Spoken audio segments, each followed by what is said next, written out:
नमस्कार दोस्तों, मैं मुकेश चौधरी एक बार फिर से स्वागत करता हूं आपका आपके अपने YouTube channel science with M K sir पर। तो दोस्तों, लास्ट क्लास में हमारे रसायन विज्ञान से संबंधित महत्वपूर्ण प्रश्नों का पार्ट 6 हुआ था। आज हम पार्ट 7 लेकर आए हैं। तो ये दोस्तों आपके राजस्थान पुलिस पटवार के लिए अति महत्वपूर्ण प्रश्न है। आप इनको अच्छी तरह पढ़ लीजिएगा, इनमें से आपको प्रश्न जरूर मिलेगा एग्जाम में देखने को। और दोस्तों, वीडियो अच्छा लगे तो आप लाइक और शेयर करें, और जो भी इस चैनल पर नए हैं वो चैनल को सब्सक्राइब करके बेल आइकन को ज़रूर दबा लें, ताकि अगले वीडियो का नोटिफिकेशन आप तक सबसे पहले पहुंच सके। तो दोस्तों, अगर आपको इसकी पीडीएफ प्राप्त करनी है तो आप हमारे टेलीग्राम ग्रुप से जुड़ सकते हो, और टेलीग्राम ग्रुप आपके डिस्क्रिप्शन में दिया हुआ होगा, वहाँ से जाकर आप सर्च करके वहाँ जुड़ सकते हो। तो चलिए दोस्तों, आज हम पार्ट 7 की बात करते हैं। ये भी महत्वपूर्ण प्रश्न है। इसके बाद में दोस्तों हम अगली जो पीडीएफ लेके आएंगे वो बायोलॉजी जीव विज्ञान से संबंधित महत्वपूर्ण प्रश्नों की होगी। तो चलिए देखिएगा, पहला प्रश्न, एस्बेस्टोस क्या होता है? पहला ऑप्शन आपका कैल्शियम मैग्नीशियम सिलिकेट, दूसरा एल्यूमिना, तीसरा कैल्शियम सिलिकेट और चौथा मैग्नीशियम सिलिकेट। तो दोस्तों, आपको बता दूं कि एस्बेस्टोस क्या होता है। ये सिलिकेटों का या खनिजों का समूह होता है। तो इसका आंसर देने की कोशिश करें दोस्तों। एस्बेस्टोस जो होता है ये मैग्नीशियम सिलिकेट होता है। क्या होता है? Magnesium silicate, MgSiO2 magnesium silicate होता है, ध्यान रखिएगा। चलिए अगला प्रश्न देखिएगा, रबड़ को वल्कनित करने के लिए प्रयुक्त तत्व है। आंसर दे दीजिए जल्दी से। पहला ऑप्शन सल्फर, दूसरा ब्रोमीन, तीसरा सिलिकॉन, चौथा फास्फोरस। तो दोस्तों, रबर को वल्कनित करने के लिए जो प्रयुक्त तत्व होता है वो होता है आपका सल्फर। रबर को कठोर बनाने के लिए उसमें सल्फर मिलाया जाता है। और ध्यान रखना दोस्तों, रबर में सल्फर मिलाकर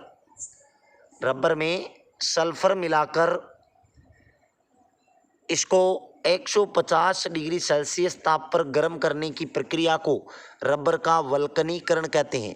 क्या कहते हैं? रबर का वल्कनीकरण। ध्यान रखिएगा, बहुत बार आता है। और प्राकृतिक रबर कहाँ से प्राप्त होता है दोस्तों? तो प्राकृतिक रबर वृक्ष के लेटेक्स मतलब शीर या दूधीय तरल भाग से प्राप्त होता है। और प्राकृतिक रबर की जो एकलक इकाई होती है वो होती है आइसोप्रीन। ध्यान रखिएगा, बहुत बार आता है। चलिए अगला प्रश्न देखिएगा, टॉर्च लाइट, इलेक्ट्रिक शेवर आदि जैसे उपकरणों में आमतौर पर प्रयुक्त चार्जेबल बैटरियों में इलेक्ट्रोडों का काम आमतौर पर निम्नलिखित सामग्रियों में से कौन सा जोड़ा करता है?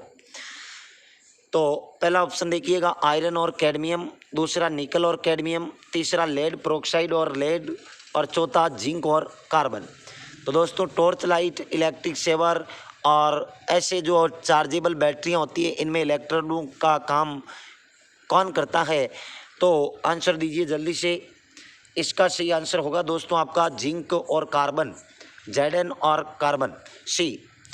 तो चलिए अगला प्रश्न देखिएगा, वृक्षों से प्राप्त किया गया प्राकृतिक रबर का बुनियादी रासायनिक निर्माण ब्लॉक है। तो पहला ऑप्शन आपका आइसोप्रीन, दूसरा विनाइल क्लोराइड, तीसरा एसिटिलीन और चौथा नियोप्रीन।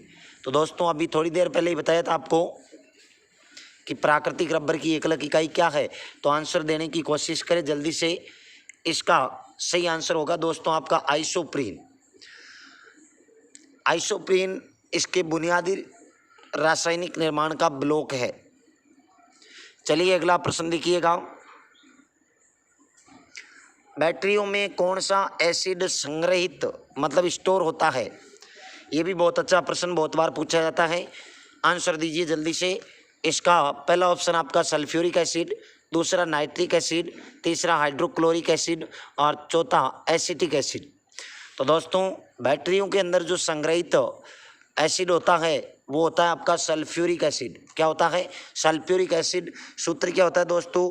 H2SO4। H2SO4। और सल्फ्यूरिक अम्ल को अम्लों का राजा कहते हैं। क्या कहते हैं, अम्लों का राजा। ध्यान रखिएगा, बहुत बार आता है।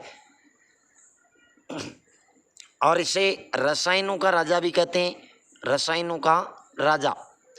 और इसे ही गंधक का अम्ल कहा जाता है, गंधक का अम्ल कहा जाता है। ध्यान रखना दोस्तों, अम्ल राज अलग होता है, अम्ल राज अलग होता है और अम्लों का राजा अलग है।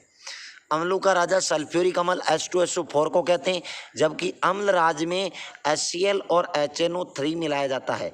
HCl मतलब हाइड्रोक्लोरिक अम्ल और HNO3 मतलब नाइट्रिक अम्ल। HCl 3 भाग होता है, HNO3 1 भाग होता है, तो 3:1 में इनको मिलाकर बनाते हैं अम्ल राज। ये सोने को गलाने वाला एकमात्र अम्ल होता है अम्ल राज। तो यहाँ से जो एक्स्ट्रा प्रश्न बताए जा रहे हैं दोस्तों, इनको भी साथ में नोट करते चलिएगा, बहुत काम में आने वाले हैं। चलिए अगला प्रश्न देखिएगा। फिलोसोफर वुल यशद पुष्प रासायनिक दृष्टि से है, मतलब फिलोसोफर वुल किसको कहते हैं? पहला ऑप्शन आपका जिंक ऑक्साइड, दूसरा कैल्शियम ऑक्साइड, तीसरा एल्यूमिनियम ऑक्साइड और चौथा मैग्नीशियम ऑक्साइड। तो दोस्तों यशद पुष्प या फिलोसोफर वुल किसको कहा जाता है, इसके सही आंसर दीजिए जल्दी से। इसका सही आंसर है दोस्तों आपका जिंक ऑक्साइड। क्या होगा? जिंक ऑक्साइड, ZnO, ये होता है फिलोसोफर वुल या यशद पुष्प।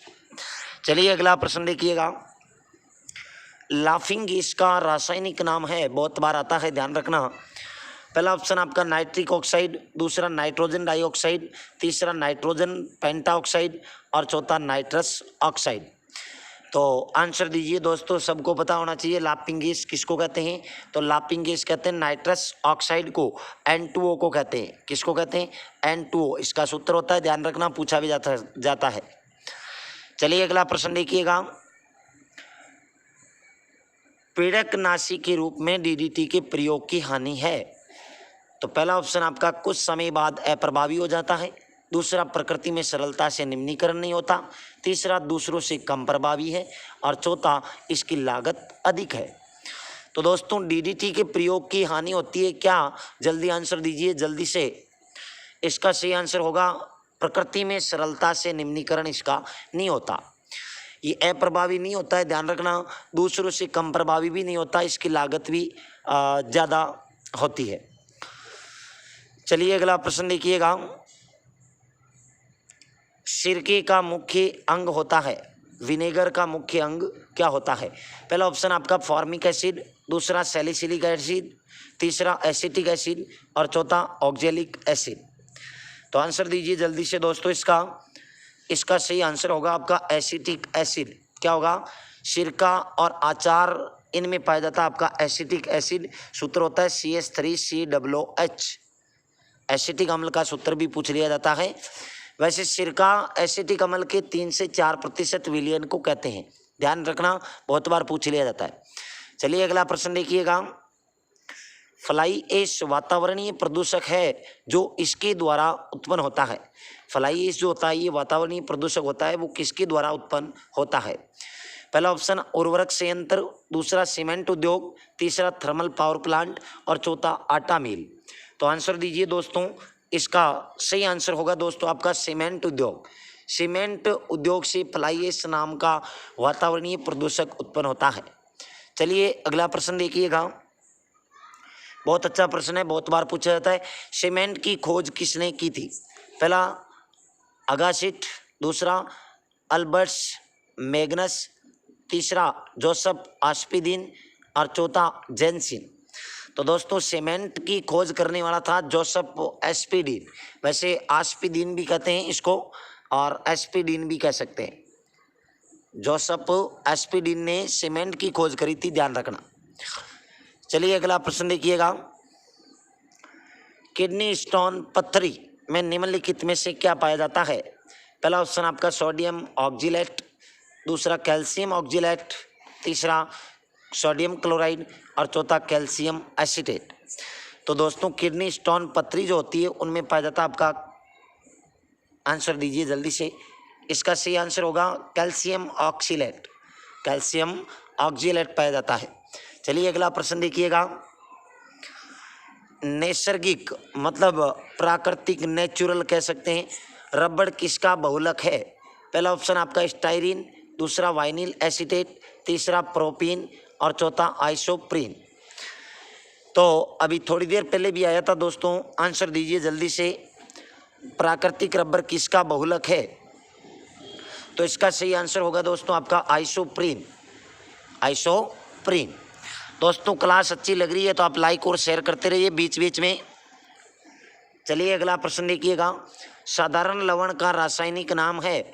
बहुत बार पूछा जाता है। पहला ऑप्शन आपका सोडियम क्लोराइड, दूसरा सोडियम नाइट्रेट, तीसरा अमोनियम क्लोराइड और चौथा कैल्शियम क्लोराइड। तो दोस्तों इसका सही आंसर होगा सोडियम क्लोराइड, NaCl। NaCl को साधारण भाषा में नमक कहा जाता है या साधारण लवण भी इसको कह सकते हैं। तो चलिए अगला प्रश्न देखिएगा। कार्बनिक यौगिकों से संबंधित गलत कथन का चयन करना है। पहला, उनका गलनांक और क्वथनांक निम्न होता है। दूसरा, वह जल में घुलनशील नहीं है। तीसरा, वह सहज ज्वलनशील नहीं है। और चौथा, उनमें मुख्यतः कार्बन और हाइड्रोजन होते हैं।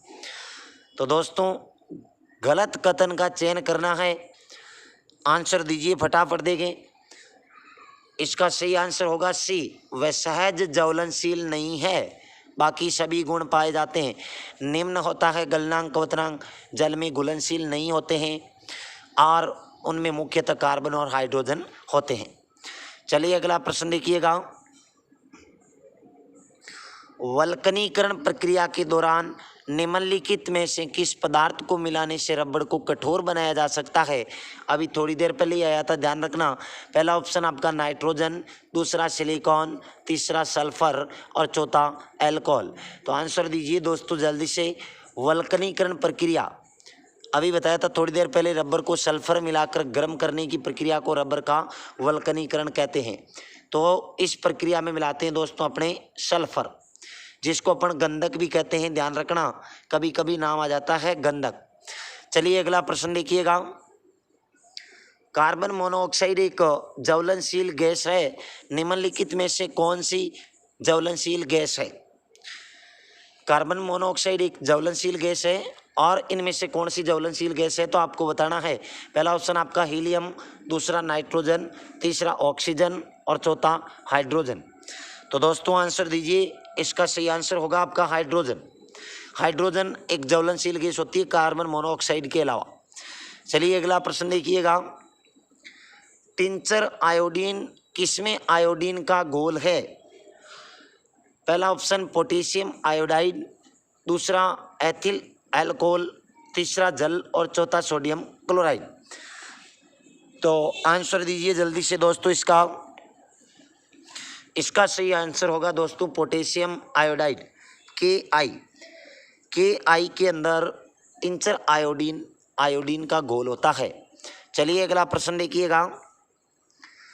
भूरी शर्करा के विलयन को विरंजित करने के लिए प्रयोग में लाए जाने वाले कोयले चारकोल को निम्नलिखित में से क्या कहते हैं? तो पहला ऑप्शन आपका लकड़ी का कोयला मतलब कास्ट कोयला, दूसरा नारियल का कोयला, तीसरा जांतव कोयला चारकोल और चौथा शर्करा कोयला। तो भूरी शर्करा के विलयन को विरंजित करने के लिए जो आमतौर पर प्रयोग लिया जाने वाला कोयला है उसको अपन क्या कहते हैं? तो आंसर दीजिए दोस्तों। इसका सही आंसर होगा दोस्तों जांतव चारकोल। जांतव चारकोल भूरी शर्करा के विलयन को विरंजित करने में काम आता है। चलिए अगला प्रश्न देखिएगा। खाने के सोडे का रासायनिक नाम क्या है? तो पहला ऑप्शन आपका सोडियम कार्बोनेट, दूसरा सोडियम बाइकार्बोनेट, तीसरा सोडियम नाइट्राइट और चौथा सोडियम नाइट्रेट। तो खाने का सोडा जिसको अपन बेकिंग सोडा भी कहते हैं, साधारण भाषा में बेकिंग सोडा भी कहते हैं और खाने का सोडा भी कह सकते हैं। तो इसका रासायनिक नाम क्या होता है आप दोस्तों आंसर दीजिए। इसका सही आंसर होगा सोडियम बाइकार्बोनेट और सोडियम हाइड्रोजन कार्बोनेट भी कह सकते हैं। इसका सूत्र होता है NaHCO3। ध्यान रखिएगा, बहुत बार पूछा जाता है मीठे सोडे का या खाने की सोडे का या बेकिंग सोडे का सूत्र। चलिए अगला प्रश्न देखिएगा। दिया सलाई की नोक में होता है। पहला ऑप्शन फास्फोरस पेंटाऑक्साइड, दूसरा सफेद फास्फोरस, तीसरा लाल फास्फोरस और चौथा फास्फोरस ट्राइक्लोराइड। तो दियासलाई की नोक जो होती है उसमें क्या होता है? आंसर दीजिए। माचिस कहते हैं इसको, दियासलाई को अपन। इसका सही आंसर होगा दोस्तों आपका लाल फास्फोरस। लाल फास्फोरस दियासलाई में काम आता है।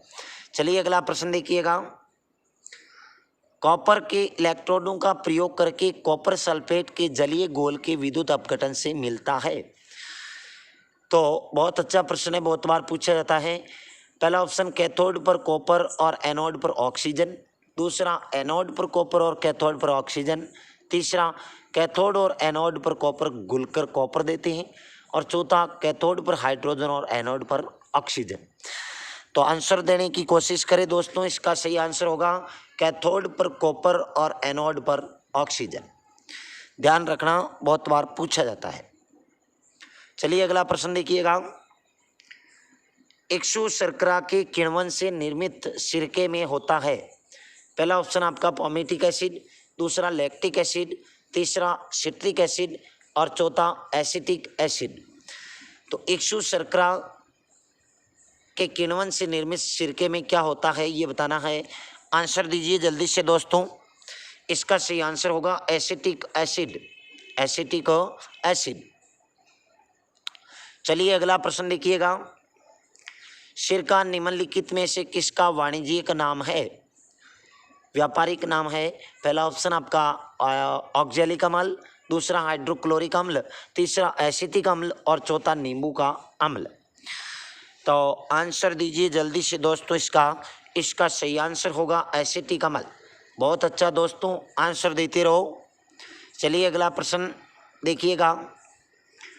वातावरण में सल्फर डाइऑक्साइड की मात्रा को किसके प्रयोग से कम किया जा सकता है? पहला अधिक कार्यदक्ष कार इंजन, दूसरा उद्योग में उत्प्रेरक परिवर्तक, तीसरा फैक्ट्री की चिमनियों में से आकर्षित करने वाली स्थैतिक विद्युत और चौथा कम सल्फर वाले ईंधन। तो आंसर देने की कोशिश करें, जल्दी से आंसर दे दोस्तों। इसका सही आंसर होगा कम सल्फर वाले ईंधन। चलिए अगला प्रश्न देखिएगा। बड़े नगरों में वायु प्रदूषक का मुख्य कारण है। पहला मलजल, दूसरा निलंबित कण, तीसरा जीवाश्मी ईंधन का दहन और चौथा तापीय विद्युत संयंत्र। तो बड़े नगरों में वायु प्रदूषक का मुख्य जो कारण होता है वो होता है निलंबित कण। क्या होते हैं? निलंबित कण। चलिए अगला प्रश्न देखिएगा। पाइराइट अयस्क को जलाने से मिलती है। पहला ऑप्शन सल्फर डाइऑक्साइड गैस, दूसरा सल्फर डाइऑक्साइड, तीसरा नाइट्रोजन डाइऑक्साइड गैस और चौथा नाइट्रिक ऑक्साइड गैस। तो दोस्तों इसका आंसर देने की कोशिश करें। पाइराइट अयस्क को जलाने से मिलती है सल्फर डाइऑक्साइड। यहाँ पर दोस्तों इसमें ट्राई ऑक्साइड है, ध्यान रखना, दोनों ऑप्शन में सेम आ रहा है। तो पहले वाले में सल्फर ट्राई ऑक्साइड है और दूसरे में सल्फर डाई ऑक्साइड। तो पाइराइट अयस्क को जलाने पर मिलती है सल्फर डाई ऑक्साइड, मतलब SO2। क्या मिलती है? SO2। चलिए अगला प्रश्न देखिएगा। प्रदूषण नियंत्रण कार्यक्रम का उद्देश्य निम्नलिखित में से किस अपशिष्ट को नदियों में विसर्जन को कम करना है? पहला ऑप्शन ऑक्सीजन ह्रासक, दूसरा ऑक्सीजन उत्पादक, तीसरा कार्बन उत्पादक, चौथा सल्फर उत्पादक। प्रदूषण नियंत्रण कार्यक्रम का उद्देश्य जो होता है वो होता है ऑक्सीजन ह्रासक का। किसका होता है? ऑक्सीजन ह्रासक। चलिए अगला प्रश्न देखिएगा। निम्नलिखित में से कौन सा अम्ल है जो मूलतः कार्बनिक नहीं होता है? पहला ऑप्शन आपका लैक्टिक अम्ल, दूसरा सल्फ्यूरिक अम्ल, तीसरा साइट्रिक अम्ल और चौथा ऑक्जेलिक अम्ल। तो दोस्तों आंसर दीजिए जल्दी से। इसका सही आंसर होगा आपका सल्फ्यूरिक अम्ल। सल्फ्यूरिक अम्ल में कार्बन नहीं पाया जाता, ध्यान रखना। सल्फ्यूरिक अम्ल का सूत्र H2SO4 होता है, तो इसमें कार्बन नहीं होता। चलिए अगला प्रश्न देखिएगा। हीलियम से भरा गुब्बारा वायु में उड़ने लगता है क्योंकि पहला ऑप्शन, वायु में गुब्बारे को ऊपर उठते उठते का बल मिलता है। दूसरा, गुब्बारा भारहीन हो जाता है। तीसरा, हीलियम का घनत्व वायु से कम होता है। चौथा, हीलियम गुब्बारे के नीचे से वायु को हटा देती है। तो सही आंसर दीजिए जल्दी से दोस्तों। इसका सही आंसर होगा हीलियम का घनत्व वायु से क्या होता है, कम होता है, इसलिए हीलियम से भरा हुआ गुब्बारा जो वायु में उड़ता है। चलिए अगला प्रश्न देखिएगा। यदि आप स्थिर वायु में धूल कणों को देखने के लिए एक सूक्ष्मदर्शी का प्रयोग करें तो वे आपको हर समय इधर उधर चलते हुए दिखाई देंगे। इस परिघटना को क्या कहते हैं? तो पहला ऑप्शन आपका टिंडल प्रभाव, दूसरा ब्राउनी प्रभाव और तीसरा वितरण और चौथा प्रासरण। तो जो धूल के कण होते हैं वो इधर उधर चलते हुए दिखाई देते हैं, वो किस घटना के कारण? तो इसका सही आंसर होगा दोस्तों आपका ब्राउनी प्रभाव। इसके कारण आपको कण इस प्रकार से चलते हुए दिखाई देते हैं, ध्यान रखिएगा। अगला प्रश्न देखिएगा। ओन तंतु का विकल्प क्या है? ओन तंतु का विकल्प क्या है? पहला ऑप्शन मर्सरीकृत कपास, दूसरा नाइलॉन, तीसरा पीवीसी और चौथा एक्राइलॉन। तो आंसर दीजिए दोस्तों। इसका सही आंसर होगा आपका नाइलॉन।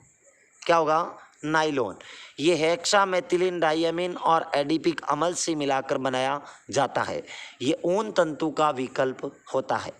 चलिए अगला प्रश्न देखिएगा। निम्नलिखित में से वह दो तत्व कौन से हैं जिनका ट्रांजिस्टर उद्योग में व्यापक रूप से प्रयोग किया जाता है? पहला ऑप्शन सिलिकॉन और जर्मेनियम, दूसरा कार्बन और प्लेटिनम, तीसरा इरिडियम और जर्मेनियम और चौथा टंगस्टन और प्लेटिनम। तो आंसर दे जल्दी से दोस्तों। इसका सही आंसर होगा सिलिकॉन और जर्मेनियम। क्या होगा? सिलिकॉन और जर्मेनियम। चलिए अगला प्रश्न देखिएगा। निम्नलिखित में से वे दो तत्व कौन से हैं जिनसे बहुत बड़ी संख्या में यौगिक तैयार किए जा सकते हैं? पहला ऑप्शन कार्बन और हाइड्रोजन, दूसरा कार्बन और नाइट्रोजन, तीसरा कार्बन और ऑक्सीजन और चौथा कार्बन और सल्फर। तो आंसर दी दोस्तों। बहुत अच्छा प्रश्न है, पूछा जाता है। इसका सही आंसर होगा दोस्तों आपका कार्बन और हाइड्रोजन। ये आपके बहुत अधिक मात्रा में यौगिक तैयार कर सकते हैं। चलिए अगला प्रश्न देखिएगा। निम्नलिखित में से वह पदार्थ कौन सा है जिसका प्रयोग कपड़े से स्याही और जंग के धब्बों को मिटाने के लिए किया जाता है? पहला ऑप्शन आपका ऑक्जेलिक अम्ल, दूसरा अल्कोहल, तीसरा ईथर और चौथा मिट्टी का तेल। तो इसका सही आंसर होगा दोस्तों आपका ऑक्जेलिक अम्ल। ये कपड़े से स्याही और जंग के धब्बों को मिटाने के लिए काम आता है और बहुत बार पूछा जाता है। चलिए अगला प्रश्न देखिएगा। उच्चतम आयनन ऊर्जा वाला तत्व है? पहला ऑप्शन आपका हाइड्रोजन, दूसरा हीलियम, तीसरा लिथियम और चौथा सोडियम।